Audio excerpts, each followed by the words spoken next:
What's up, guys?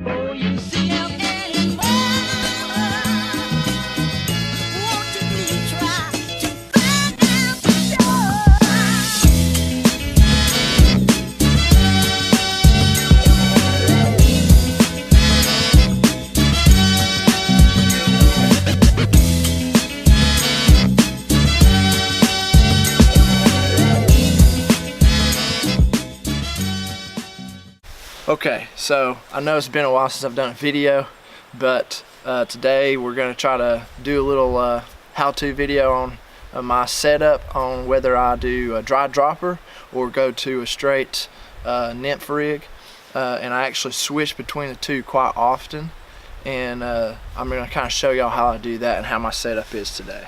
Okay guys, so today I'm going to be using a 8.5 foot I don't know if you can see that, 8.5 foot 5-weight.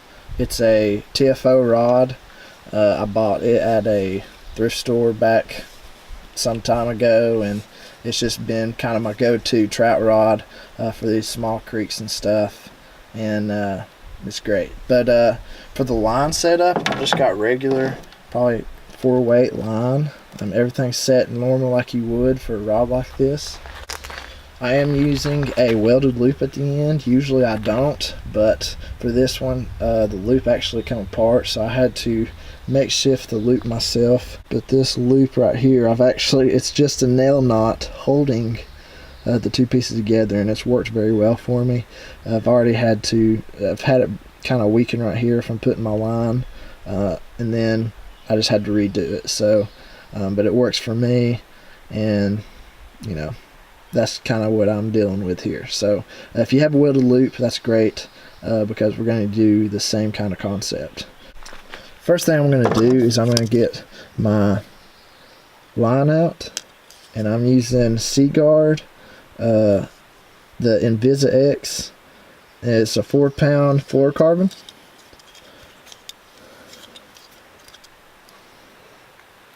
So what I usually do is I take and I want about my wingspan of line out plus about another foot. That's about, or half a foot or so. That's about what I'm going for, just a little bit more than my wingspan. So I'll go ahead and pull out some line. By the way, I'm 6'3", so that's probably about what my wingspan is, about 6.5 feet. Okay, now that I've got my line in my hand, what I'm going to do now is tie a circle knot, and I'll try to show y'all what that is. And what a circle knot is just a loop knot that we're going to use so we can connect it to our welded loop at the end of our fly line. Okay, so this is how we do a circle loop. We take it in our hands, we go over top, behind the main line. So all I did was I brought it around in my fingers like this. Pull it down. Get enough line that you can do 2 loops. Now we're going to go around that loop and behind and sink it down smaller than the first loop. Now you take this tag in you have and you put it between the 2 loops like so. Now I have the loop and tag in my thumb. Now I'm going to go underneath the big loop and grab the small loop, leaving the tag and pulling it all through. And what's going to happen is it's going to cinch up into a knot. And before you cinch it real tight, I always moisten my knots.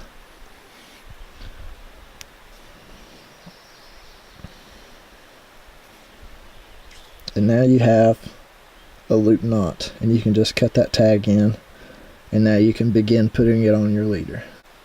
So how you put it on your fly line is just like you do any leader that you get out of a box, or you know, any other way that you would put it on a welded loop, is you put the fly line through the hole of your leader, and then you pull the leader through the hole of the fly line of the welded loop.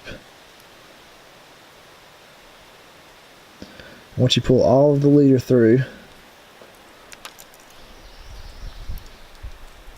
the loop should come down and do a kind of a handshake connection. And now you have your leader attached.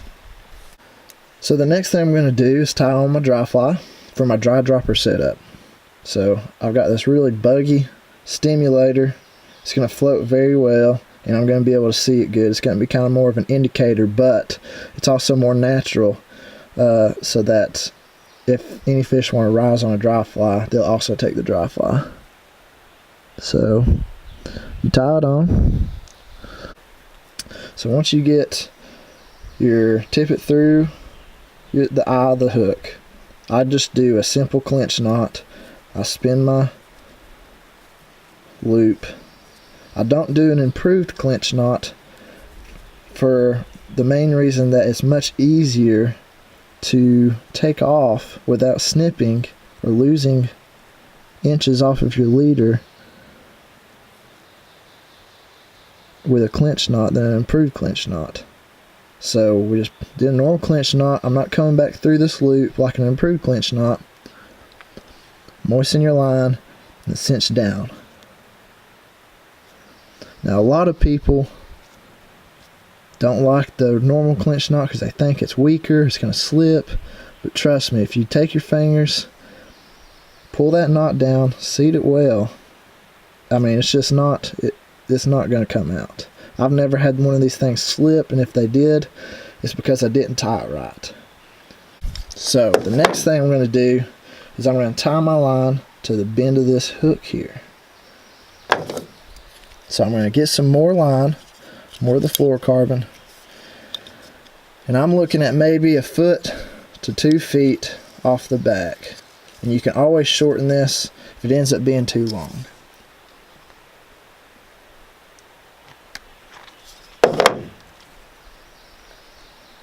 So I've got about 1 foot of, a little over 1 foot of fluorocarbon.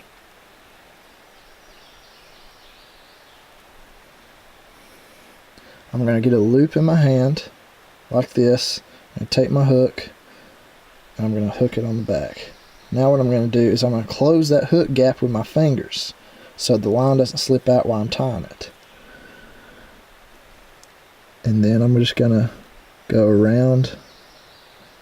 This is very difficult for me while I'm doing this behind the camera.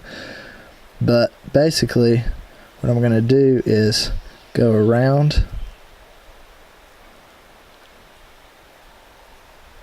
just like I would a clinch knot, and making sure that loop doesn't come apart. Once you get a couple turns, you're going to feed it through and grab the tag in. Oh, I dropped it. Okay, so once you have your tag in and it's twisted, you then feed it through the bottom loop and into your fingers like that. So now I'm ready to cinch this line. I'm just going to moisten it. Going to moisten it with my saliva, and then I'm going to cinch it down between my thumb and finger. Once you get it closed on the hook, you're going to come in with your fingernails and just make sure that knot's seated well, because you definitely don't want that to come undone.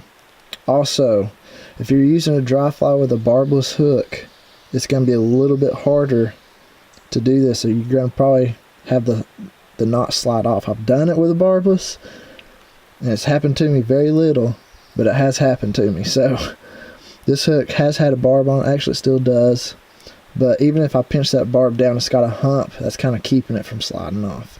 So I would recommend doing this on a hook with a barb. Now I'm just going to tie my nymph on the back, and I'm going to be using a small caddis pupa, green caddis pupa on the back. And I'm also going to tie it on with a clinch knot. So the clinch knot really helps if I wanted to remove the bottom fly and put a different fly on. I'll show you how I do that. So I cinch it down, and I make sure the knot's seated well. That's not going anywhere. Now if I wanted to remove the knot without cutting it and replace the fly, all I have to do without having to get my nippers out or knife or anything is put my fingernail within the knot right up against the eye and pull it apart, and now it's untied. And then I can put another fly on, and I didn't lose any of my tippet, and I can just kind of straighten out the kinked part and retie.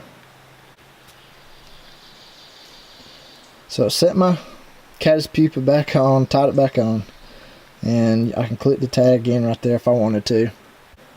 So I have my dry fly here, and then about 1.5 feet back I have this little caddis pupa. So now that you know how to take off the clinch knot, and if you do an improved clinch knot, that's fine. You can do any knot you want and just clip it off. And when you want to replace your rig, go to a Nymph rig, you just do the same thing. I've already got my stone fly, which is going to be my top fly. Just tie it straight onto your tippet, and then you should already have a tag fly attached, which is this little bitty black and purple Prince Nymph. So I've got a big stonefly and a small stonefly. So now all I have to do is I'm going to have this, there's a little Velcro spot on my bag, so I'm just going to put it right on top of my bag, and if I get to a deep hole or a hole where my dry dropper isn't really working, or if I want to go to a Euro tight line type of nymphing, then I just take off my dry fly, leave the tag on, and put it on top of my bag, and then take this and tie it on, and there you go. In a matter of taking a fly off, putting a fly on, you have your Nymph rig. And I'll show you how I fish with both. So let's get to the creek.